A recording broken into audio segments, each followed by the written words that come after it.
We got Lakers and Warriors last night. The Warriors were able to get a dub, 121 to 106 over the Lakers in Golden State. John, I kick it to you. What happened last night? We all knew the Lakers were not going to win yesterday. And I think we often see this with teams that are the road team in a game 5 where you're not on your home floor to potentially close it out. What it really came down to for Golden State to get the W was momentum. It's a 5-point game with 35 seconds left in the second quarter. And then, bam, Klay Thompson bangs off a three. 15, 20 seconds later, at the end of the shot clock, with the last couple of seconds left in the second quarter, Steph Curry's hitting a three. And he's making a 5-point game into a 6-point swing. Now the Warriors are going into the third with an 11 to 13-point lead. And I feel like in this series, what it really comes down to is momentum for each of these two teams. When the Warriors go on their stretches, as they did in the third, making an 18-point game roughly at 1 point, it's going to be put away. And for the Lakers at that point, you're not going to go all in to get the W because, hey, look, we're going right back to Crypto Arena, which I hate calling it that, for game 6. And now we're going to be fully rested, ready to go. And ultimately, man, I don't think the Warriors are going to make this 3-1 comeback. I know they got a huge W, and it feels like Steph Curry and Klay Thompson are both due for a ballistic performance. Klay Thompson, the last 3 games, just hasn't played particularly well, and Jordan Poole as well does not have a good second half. He finished this game like 4 of 15. But at some point, I just think they're going to slow down a little bit in those closing games, and I just don't think Klay Thompson really has it.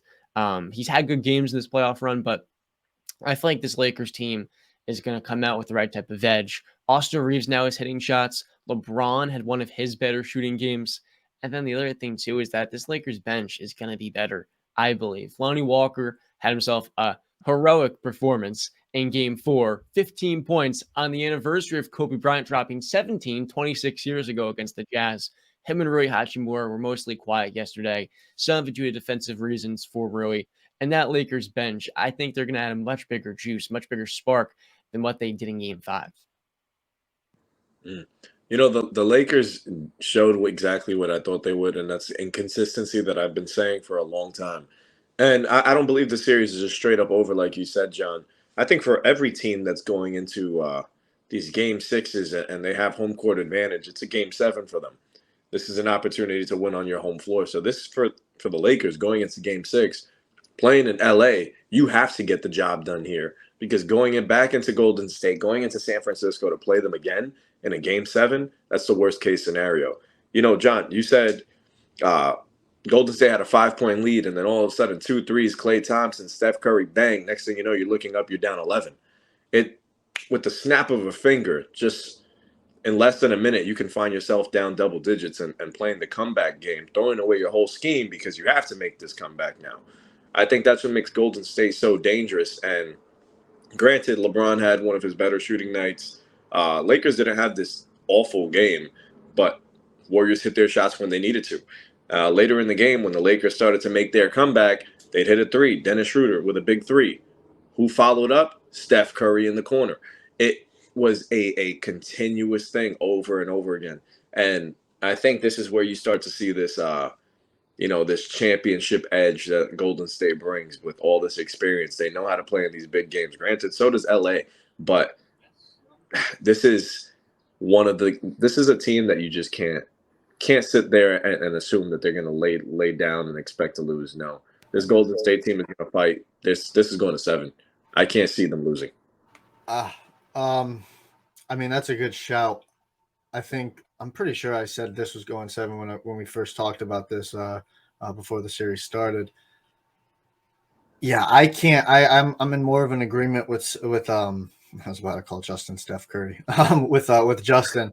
I can't see Steph, Klay, Draymond, Steve Kerr, these Golden State Warriors laying down. They're going to give you a fight. And like John said too, it looks like, it doesn't look like, it feels like Klay and Steph are due for maybe a game. Maybe Jordan Poole is due for a game, shooting big time from 3. We all know the history, right? What game is next for these Golden State Warriors and Lakers? Which number, guys? Game 6. Who's known as Game 6 Klay? Is he going to show up? We don't know, but I know I've seen him before in big games. Klay Thompson show up and shoot the lights out. And we know if you play basketball, watch basketball, understand basketball, Shooters are going to shoot. One day they can be cold. The next day they can be mega hot. I mean, one quarter they can be cold. The next quarter they can go hot. You never know with these guys. Now, I know the defense for the Lakers has been outstanding. They've done very well. But we've seen Steph, we've seen Clay, we've seen these guys knock down shots at incredible high difficulty. All right, we've seen them do it consistently in the biggest moments. Last night, I mean, one thing that jumps out was Golden State won the rebounding battle, 48 to 38. They plus 10 on the boards, and what I think is just as big as a rough to you, just as big as a thing to the rebounding. Same amount of free throws, 15-15. That we've known the Lakers have been dominating the free throw margin the entire season, basically. You able to keep up with that, and you make more threes. I know they didn't have a great 3-point shooting night for the Golden State Warriors, but you do that, and you outboard them. Hell, the sky's the limit. We know this Warriors team is built for it. Gary Payton Jr. had a solid shooting night. Wiggins had a solid shooting night. Draymond had a hell of a game, 20 and 10, 7-11 for shooting. So we know these guys can make shots. And Moses Moody continues to impress, knocking down his shots. He's not getting a lot of minutes. He's not getting a lot of burn here and there. It's sparingly. But the kid is coming in. He's providing energy, and he's making his shots. And that is what is going to help this guy probably get into the rotation next season. Mm-hmm. So, yeah, I'm never going to count the Warriors out. Like I've said, this entire playoffs, I picked them to beat Sacramento. I said this series is going 7. It is in LA, which is home court advantage is a real thing in basketball, in sports in general. It's a tough one to decide, especially not knowing AD's health. I know they're saying no concussion, but we never know. And this is 3 games, right? AD has dropped 20 plus points. And I know that's been a thing like we should be praising AD for, because this entire playoffs it's been good, bad, good, bad, good, bad, good, bad. Now he's put 3 together. I think 20 plus games, if I'm not mistaken. Is he due for another? Is he due for a stinker? I don't know. AD, we know the motor runs hot and cold, so I really don't know what the hell is. I've said this entire series, I don't know what the hell is going to happen. Right. But if you put a gun to my head, I think this is probably going 7. You know, I do think the Lakers, it's a lot of Laker fans suddenly laugh at this, but I think they're going to make one adjustment. I think, and that's benching my guy, Jared Vanderbilt. He's not guarding Steph Curry right now. The best Steph matchup is Dennis Schroeder for this Lakers team. And ultimately, there's no point of having Vando out there if he's not going to be guarded offensively. He's not going to give you anything, right? I mean, the whole point with him is switching, having him guard the opponent's best player. I would like to see them start Dennis Schroeder, and they can switch still with him on the floor a little bit, 1 through 3, or 1 through 2. And that's not a good example of switching with a 6'2" point guard. But all in all, for this Lakers team, what I look at is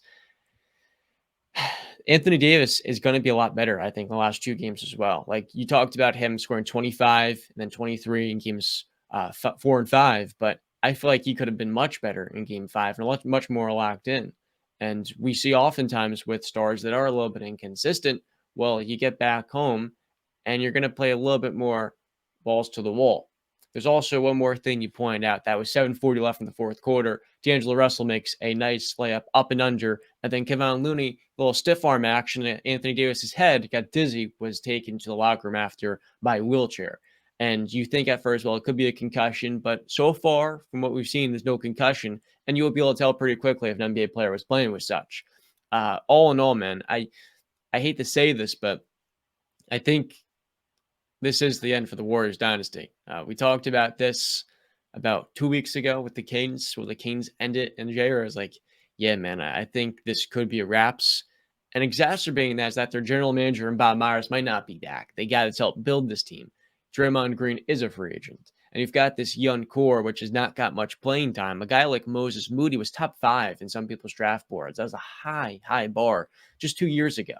And even if you didn't have him top 5, most people had Moody and Kuminga both as lottery level picks. right? And then you have Jordan Poole, who is, getting paid a lot of money to be a future guard for this team. Now, he's probably more likely to be traded at $128 million of a price tag so far.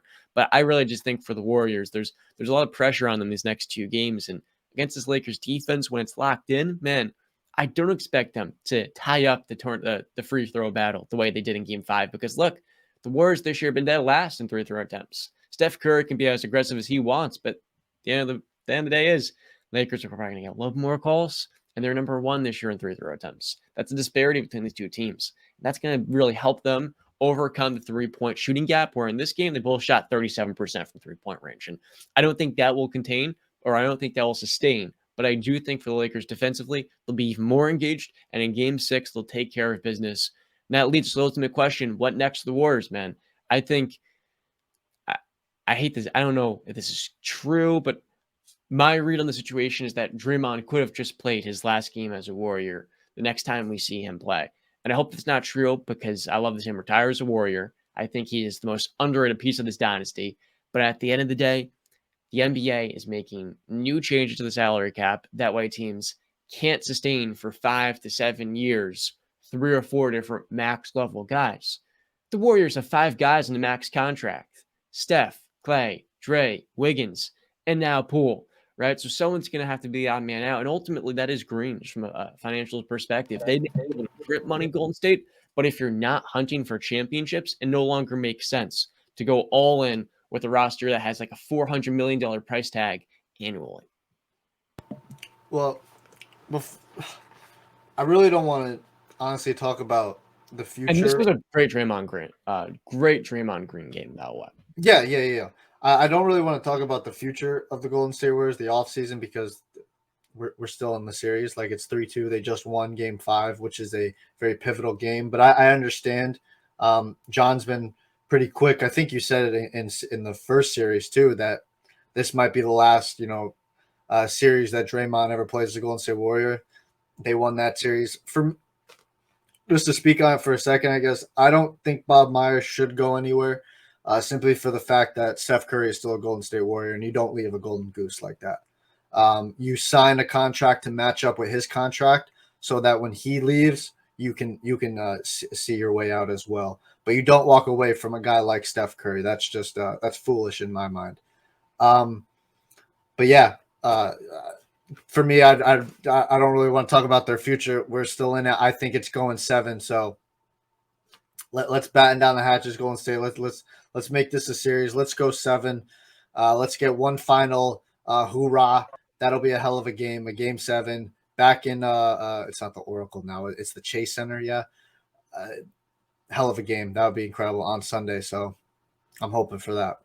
Yeah, I think of all teams to be down 3-1, if you're any fan base, the one to feel most comfortable about this is Golden State.